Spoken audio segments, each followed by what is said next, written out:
दिल जाना परदेसियों से ना अखियाँ मिलाना। आज हम बात करेंगे 60 और 70 के दशक की खूबसूरत अभिनेत्री के बारे में। वो इतनी खूबसूरत थी कि आज भी लोगों के दिलों पर राज करती हैं। लोग उनके खूबसूरत चेहरे और शानदार अभिनय को नहीं भुला पाए। आँखों में मैंने काजल डाला, माथे पे बिंदिया लगाई। सादगी और सुंदरता से सजी अदाकारा को लोग जब भी पर्दे पर देखते तो उनका दीवाना बन जाते। वह अपने ज़माने की इतनी खूबसूरत एक्ट्रेस थी कि उन पर फिदा होने वालों की लंबी कतार थी। आपका चेहरा माशाल्लाह, जुल्फ का पहरा सुभान अल्लाह। आज हम रुपहले पर्दे की एक ऐसी अदाकारा के बारे में बात करने जा रहे हैं जो परिवार की जिम्मेदारी उठाने के कारण अपना घर नहीं बसा पाई। ये मशहूर अभिनेत्री थी नंदा। नंदा का जन्म 8 जनवरी 1939 को हुआ था। नंदा अपने दौर की बेहद खूबसूरत और बेहतरीन हीरोइन थी। जारे कारे बदला बलम के पाँव, वो है ऐसे बुद्धू। नंदा के पिता विनायक दामोदर कर्नाटकी मराठी फिल्मों के अभिनेता और निर्देशक थे। नंदा के 7 भाई बहन थे, जिसमें नंदा सबसे छोटी थी। नंदा ने बहुत कम उम्र में ही फिल्मों में काम करना शुरू कर दिया था।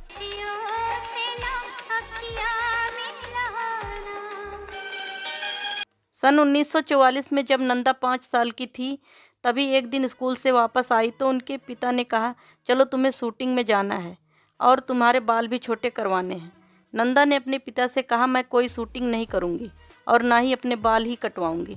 लेकिन नंदा के पिता नहीं माने और नंदा की मां को नंदा को समझाने को कहा। फिल्म का नाम था मंदिर। फिल्म के निर्देशक थे नंदा के पिता विनायक दामोदर।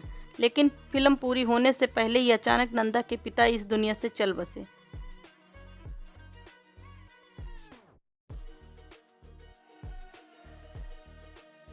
नंदा के पिता के गुजर जाने के बाद उनके घर की स्थिति खराब हो गई। नंदा ने छोटी सी उम्र में ही घर चलाने के लिए फिल्मों में काम करना शुरू किया। चली रे पतंग मेरी चली रे, पे सवार सारी दुनिया। नंदा का चेहरा काफ़ी मासूम और भोला दिखाई देता था।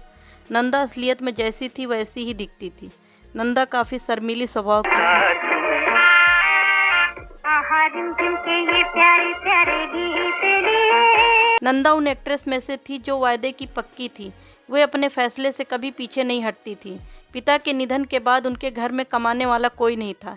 इस वजह से स्कूल नहीं जा पाई और घर से ही पढ़ाई की। उनके पिता चाहते थे कि वह अपना करियर फिल्मों में बनाए, तो उनकी आखिरी इच्छा मानते हुए वह फिल्मों में आई, जबकि उनकी कोई इच्छा फिल्मों में आने की नहीं थी। हमने आज से तुम्हें ये नाम दे दी। बहुत कम लोग ही जानते होंगे कि नंदा गाना भी बहुत अच्छा गाती थी। उनकी आवाज़ में बहुत ही मिठास थी।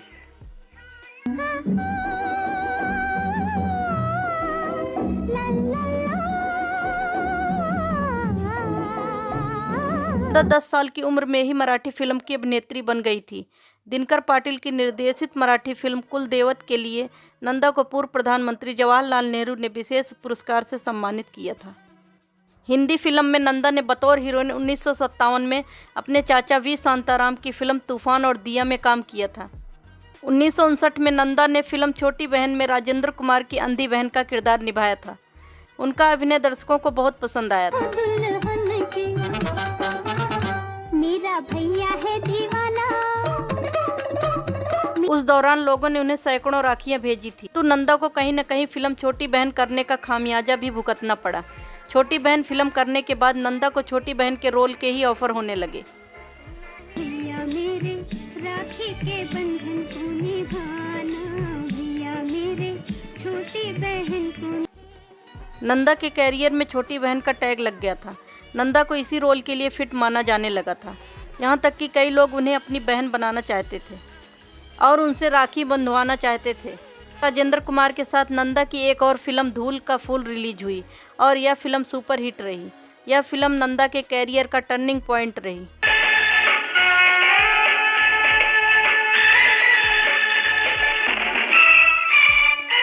उनसे नंदा को एक अलग पहचान मिली।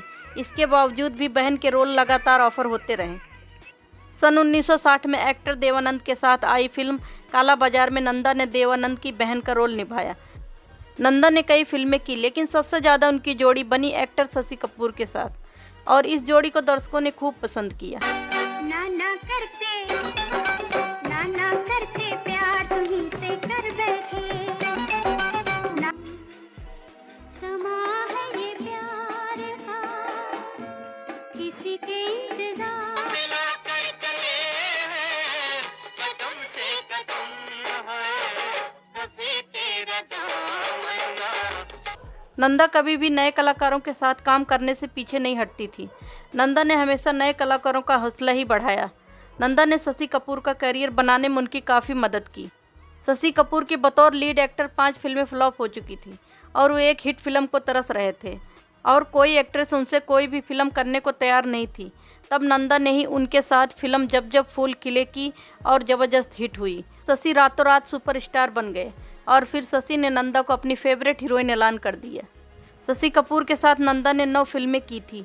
नंदा की शशि कपूर के साथ सबसे ज़्यादा हिट फिल्म रही जब जब फूल खिले। है ये कहानी बिल्कुल सच्ची मेरे नाना कहते थे। नंदा ने अपने दौर के हर बड़े अभिनेता के साथ काम किया था। खामोशियों की सदाएं बुला रही है हम तुम चोरी से बंधे एक डोरी से, नशा हो जाए ऐसे तो ना देखो। कई हिट फिल्म देने के बावजूद भी नंदा वह मुकाम हासिल नहीं कर पाई जो वह करना चाहती थी। नंदा प्रतिभा की धनी थी, परंतु उनकी प्रतिभा को सही ढंग से दर्शकों के सामने नहीं पेश किया जा सका। दोस्तों, आपके द्वारा वीडियो को लाइक और चैनल को सब्सक्राइब करने से मुझे बहुत हौसला मिलता है। अगर मेरा हौसला ऐसे ही बढ़ाना चाहते हैं तो कृपया वीडियो को लाइक और चैनल को सब्सक्राइब कीजिए। नंदा ने बहुत कोशिश की अपनी छोटी बहन की छवि को बदलने की, पर वह नहीं कर पाई। समय के साथ नंदा को भी समझ आ गया था कि अब उनका सफ़र फिल्मी दुनिया में ख़त्म होने वाला है। तेरे चरणों की धूल मिल जाए तो मैं तर जाऊं शाम। इस वजह से नंदा ने धीरे धीरे फिल्मों से दूरी बनाना ही सही समझा। नंदा की आखिरी फिल्म अभिनेत्री पद्मिनी कोल्हापुरी के साथ प्रेम रोग थी, जिसमें नंदा ने पद्मिनी की मां का रोल निभाया था। नंदा आजीवन कुंवारी रही। उन्होंने अपने बारे में कभी नहीं सोचा। वे सारी जिंदगी परिवार की ज़रूरतें ही पूरी करती रह गई। आशाओं का पानी है जिंदगी और कुछ भी। एक्ट्रेस नंदा डायरेक्टर मनमोहन देसाई से मन ही मन बहुत ज़्यादा प्रेम करती थी। मनमोहन देसाई को भी नंदा से प्रेम था। सुख के मन में अरमानों ने ली ऐसे अंगड़ाई। मनमोहन को इंतजार था कि नंदा अपने प्यार का इकरार करे, परंतु नंदा इतनी शर्मीली थी कि वह मनमोहन से अपने प्यार का इजहार ना कर सकी। काफ़ी इंतजार करने के बाद आखिर में मनमोहन देसाई ने किसी और से शादी कर ली। नंदा को जब मनमोहन की शादी के बारे में पता चला तो उन्हें बहुत तकलीफ हुई।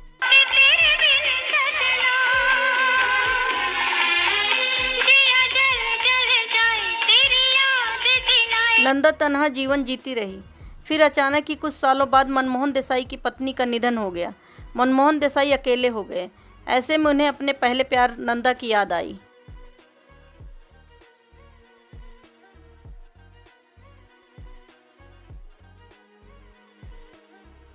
और उन्होंने बिना देरी किए ही इस बार खुद नंदा के पास जाकर शादी का प्रपोजल रखा। लिखा है तेरी आँखों में किसका अफसाना। नंदा ने तुरंत ही हामी भर दी थी। उस वक्त नंदा की उम्र 52 वर्ष थी। नंदा और मनमोहन ने सगाई भी कर ली। कब तलक रहिएगा यूं दूर की चाहत बनके। लेकिन अभी शादी में थोड़ा वक्त था। मनमोहन अपनी फिल्म को लेकर बिजी थे। सगाई के 2 साल बाद ही अचानक मनमोहन देसाई की छत से गिरने की वजह से मौत हो गई। हेमा, हेमा, आस भुला लो, बहुत उदास हुई। एक बार फिर नंदा अकेली हो गई। शायद उनके नसीब में प्यार और शादी करना लिखा ही नहीं था। नंदा ने मनमोहन से सगाई करते ही उन्हें अपना पति मान लिया था। इसलिए मनमोहन की मौत के बाद जब नंदा कहीं जाती थी तो सफ़ेद साड़ी ही पहनती थी। नंदा के इक्का दुक्का ही दोस्त थे। एक्ट्रेस वहीदा रहमान और माला सिन्हा से उनकी अच्छी दोस्ती थी, जिनके साथ नंदा थोड़ा बहुत समय बिताती थी। बहुत कम लोग ही यह जानते होंगे कि नंदा अपना खाना खुद तैयार करती थी। हर रोज़ की तरह 25 मार्च 2014 के दिन वह अपना सुबह का नाश्ता तैयार कर रही थी। इस दौरान उन्हें दिल का दौरा पड़ गया। घर में अकेली होने की वजह से उन्हें वक्त पर इलाज नहीं मिल सका और 75 वर्ष की आयु में उनका निधन हो गया। नंदा के बारे में कहा जाता है कि वह इतनी बदकिस्मत थी कि उन्हें जीवन में ना तो प्यार मिला और ना ही शादी हुई। वह आजीवन कुंवारी रहकर तन्हा जीवन बिताती रही और आखिर में इस दुनिया से तन्हा ही चली गई। दोस्तों, एक वीडियो बनाने में काफ़ी मेहनत और समय लगता है। अगर आप चाहते हैं कि आपके लिए ऐसे ही वीडियो लेकर आऊँ तो कृपया चैनल को सब्सक्राइब कीजिए।